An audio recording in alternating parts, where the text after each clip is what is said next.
Hi everyone, this is Jackie Cooper with JCooperTravels, and I am here today with an individual who I'll be introducing in just a quick second. He is all the way across the world from me in Malaysia, and I'm always super excited when I'm able to talk with someone and I'm in Maryland and they're in a whole nother country. The internet and Zoom makes it incredible to be able to connect with people all around the world.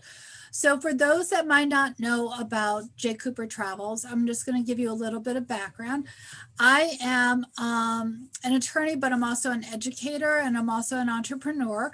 And I'm involved in a lot of different spaces. I'm involved with travel, I'm involved with cryptocurrency, and I'm also involved with coaching from the perspective of having individuals learn more about finding their passions and figuring out how can they find more balance in their life. And hence the show J. Cooper Travels, because we all travel in different ways, both around the world geographically, as well as in our own personal journeys. And so today, we are going to be talking about a lot of different things. We are going to be talking about artificial intelligence. We're going to be talking about agriculture. We're going to be talking about digital marketing.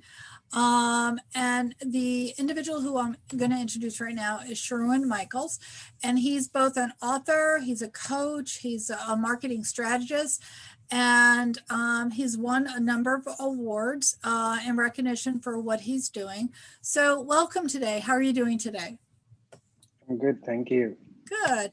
So why don't you share with everyone, where exactly are you located? Okay, I'm located in Penang, Malaysia. And tell me something about the area that you're located in. Is it mountainous? Is it flat? Is it near the water? For someone who might not have traveled to where you are, give me a little Okay. bit more of a description so people can understand the beauty of the area that you're in. Okay, Penang is an island located in the north of Malaysia, and we have both a mainland and an island. The island part is really beautiful. It's like we do have hills and like mountainous areas, but it's also surrounded by beautiful beaches and good food. A Yeah. lot of good food. Yeah. So is it heavily populated or is it kind of balanced in terms of the number of tourists versus the population? Um, I would say it's more a little bit more than balanced. We do have a lot of tourists here. A lot of the expat community here is really big as well. And so, what's the industry that's over there? What you talk about people moving there? What attracts them to come and to stay? The expat community, I think most of them, they either come here for English, they come here to be English teachers. The free trade zone is here, so they Ah, come into the factory. But the most common reason, which I've always found, is the weather, the beach, the food. so what languages are spoken there? We speak multiple languages. We speak Bahasa Malaysia. We speak English. I'm an Indian, so I speak Tamil. There's Chinese. There's a lot of languages here. Wow, it's very, very Yeah. diverse. It's wonderful. That's wonderful. Yeah. So, how did you become involved with digital marketing? How did you become involved in that area? Um, well, I started off, I graduated with my double degree in human resource management and business management. But during one of my lectures, I found out that I was more towards the workforce compared to being a corporate man, as my lecturer once said. So I wanted to start my own venture online, and I didn't know much, so I had to learn a lot. And what happened was when I was trying to find information on the net, there wasn't adequate information to get me started. So as I was learning, I saw an opportunity to help others, and that small place where I felt that I could offer something of value, and that interest grew into something really huge. Like I didn't expect to grow that much. Yeah. So, what are you doing currently? What is it that you're doing to help people? Because I know we had a conversation and you're doing an awful Mhm. lot. Yeah. So last year, what I did was when the pandemic hit, a lot of the businesses had a tough time transitioning to the digital space. And a lot of them didn't have the budget to hire a digital marketing service. So what I did was I helped them strategize. I basically set up um, their digital marketing, the brand image, how their content strategy is going to run for the next couple of months. And basically, I was just building the foundation for every one of them. So you won an award recently. Tell us about that. What was the award for? Okay, the award was by Corporate Life Wire, and it was for social media marketing service of the year. So that was pretty cool. That is. Tell, how has your company grown in this past year? What kind of services do you offer? Okay, we started off with phase one of the company was trying to help people get into drop shipping.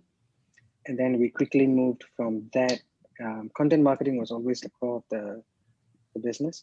And then we quickly grew from that to a wide range of other social media services like content creation. There was one, content strategies, um, brand growth, and right now we've also moved into proper structuring. As proper structured SEO, and we're able to plan your entire year's schedule. That's one. But the company growth mainly would be, we started off here in Malaysia, but we have grown into Indonesia. We have grown into Vietnam, and we also ventured into Africa, which was pretty cool. And we're slowly getting into Europe now. So yeah.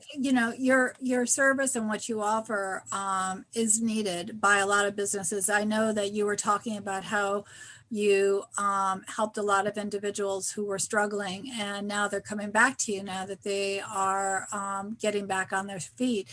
I know that we talked about a lot of things, and one of them is your latest venture. It's in artificial intelligence. Tell me more about that, so individuals can learn, because a lot of people don't realize that artificial intelligence is integrated into so much of what we do, and it has so much potential for helping people. So what vision did you have using it? Okay, my interest in artificial intelligence started because I really feel like artificial intelligence is going to dominate our lives. I think it's really going to impact our lives massively in the next 5 years. And I wanted to get into it. And the area which I saw my growth was both in business and also in agriculture. So I was working with a graduate, and we both discussed the problem. And to keep things short and simple, it's to reduce the involvement of GMO. And we're trying to develop a solution so that the option to use GMO would be less and more organic growth would be encouraged. So that's the path we're going on. So for those that might not know, what does GMO stand for? Genetically modified organisms. Yes. Okay. Because there might be individuals out there that aren't familiar with it. So I'll always ask the question so that way everyone knows. So in terms of how you, what's your vision in terms of reducing or the developing of GMO, can tell us a little bit more about how you think that artificial intelligence might help with that? Okay. How I think it might help. Because machine learning is so advanced these days, it should be able to help us quantify the data that we are trying to achieve. That's one thing. Also, if we are able to train the device, we give it enough data, I believe that it could possibly give us a solution, like to help us. I think the right word would be to find a solution, right? The closest solution we could find, using AI. So one of the things that we talked about is how important agricultural is. You know, again, Mhm. I live in a city environment, and we take for granted that our food gets delivered to a market, and then we buy our food there. But again, it has to start somewhere else. It has to start either in the ocean or, you know, on farms, things like that. So agriculture is really the foundation for, you know, every community, because if you don't have food and you can't eat, then you can't survive. So what you're doing is really critical. So have you found companies that might be interested in venturing with you on your project, or are you looking for companies to support you in your vision? Because I know how creative you are, and I know how important this is in the long run. I'm actually looking for companies to venture in, to venture into this with me, especially investors to help me grow this vision. And I mean, the faster I can find the solution, I think it will be really helpful for everyone. So yes. So what kind of company do you think might be a good partner for you? If someone out in my LinkedIn community or other social media community might learn about you or hear about what kind of company do you think maybe should reach out to you to investigate a partnership? I think the biggest thing which I'm looking for is someone who understands my value. Um, Someone I can, I mean, not only just who shares the same vision with me, but also is a person who, how I say this, the integrity must be there. Like we don't want to dilute the value, or we don't want to take shortcuts. We want this to be a proper execution. And yes, so someone who really believes in our vision and shares the same values that we have. So I along understand. those lines. Yeah. Yeah, I understand, because a lot of companies sometimes they come forward to talk about partnership, but in actuality, they just want to gather the information and then go their own way. So you're looking for someone who actually has the same ethics Mhm. and will honor, you know, the vision that you have. So I definitely respect that. Um, so in terms of like when this venture might come to fruition, what's your vision for that? Well, right now, we have already developed quite a number of strategies and possible executions. We're just waiting for the funding. And the moment we receive the funding, we're able to do this in within a year. We believe a year is, I mean, we didn't want to give it a shorter term. So we just wanted to say a year just to put it out there. Yeah. Sorry. Yeah. No, I understand. I definitely understand. So, Mhm. so for those that are listening, if you're not familiar with the podcast, there is definitely a block of information below the podcast as well as the YouTube. So the contact information will be in there. But for those that might have a pencil and paper right now who are listening, what's the best way for them to reach out to you? What's your contact information if they're able to write it down? If not, then it'll be in the block below my podcast. I think the best way to reach out to me would be through my LinkedIn, which is Sherwin Michaels. You can just look, it's written there, author, founder, author, coach. That's one.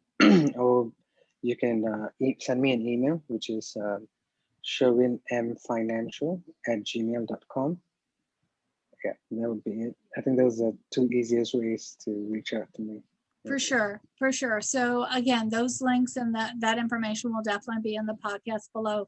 So when individuals visit in Malaysia and the whole area, because it sounds really phenomenal to go and Mhm. relax on a beach or to travel, where would you recommend that people go and take a look at? Because again, we might know about things from the traditional tourist area, but Mhm. you've lived there, you've explored. What would you recommend?